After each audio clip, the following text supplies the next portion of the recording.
Braley from Iowa for 5 minutes.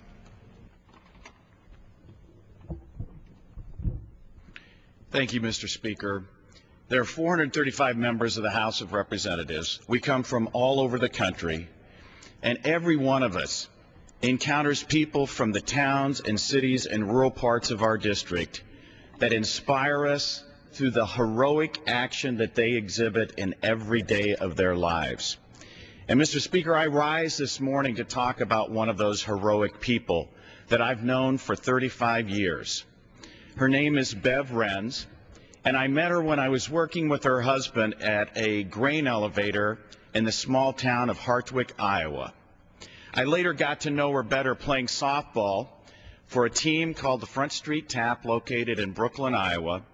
And Bev's voice was always the loudest voice on the field because that's the kind of person that she is. She is passionate, she is fierce in her dedication to her friends, and she has devoted her entire life to making her community, her state, and her country a better place for all Americans. Bev recently had a curveball thrown at her when she was diagnosed with amyotrophic lateral sclerosis, also known as ALS, Lou Gehrig's disease. Bev has always taken life head on, and that's how she addressed this challenge, the same way she has lived her life every day that she spent on this earth. She didn't get into self-pity. She started thinking about what she could do to stay connected to her friends, her family, and the important issues that she has cared about all of her life. Those of us who've known Bev have known her as a nurse, as a community volunteer, and a political activist. And in fact, her start in politics began in 1988 in the Iowa caucuses when she went to caucus for a candidate named Jesse Jackson. And she participated in her last Iowa caucus for another political candidate named Barack Obama. Bev recently celebrated her birthday on February 3rd, and you can see her surrounded in this picture by friends and family, including a grandson that is the light of her life.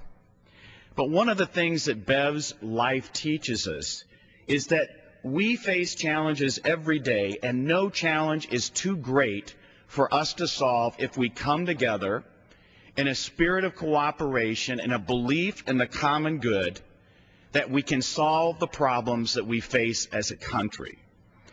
And that's why I'm here talking about my friend Bev Rens, because she is an inspiration to all of us in terms of what we can do to fight for a better America.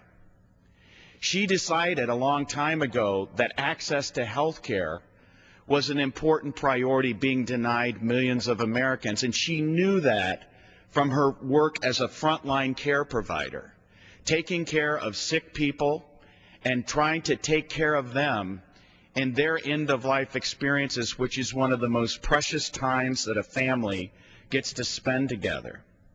And so as a nurse, Bev fought for health care improvement that would improve quality of care to patients and expand access to care so that no American could say that they died. No American family could say that a loved one died because they didn't have access to the type of care that all Americans deserve.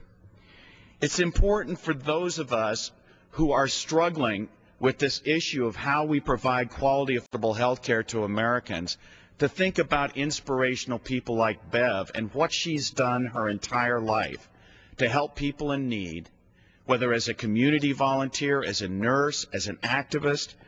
What is the legacy that we will leave to our children and grandchildren when they look back at this Congress and say, what did you do to help me in my time of need?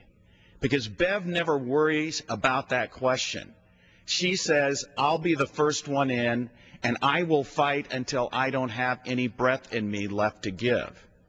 And that's why you'll still find Bev on her computer every day, networked with friends around the country, talking about issues of vital public importance, trying to be part of the important discussion that Americans have every day about improving the quality of this country.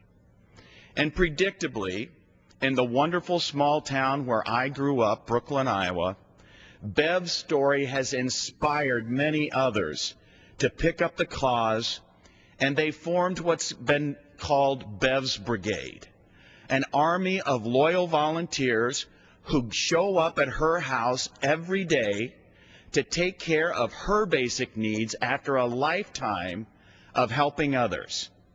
It's one way we pay it forward in this country, through the example that others have given us, to think every day about what we can do to help each other. And that's why Bev is an example to all of us of what American spirit is all about, and I yield back. The gentleman is yield back. The chair now recognizes the gentlewoman from Florida, Ms.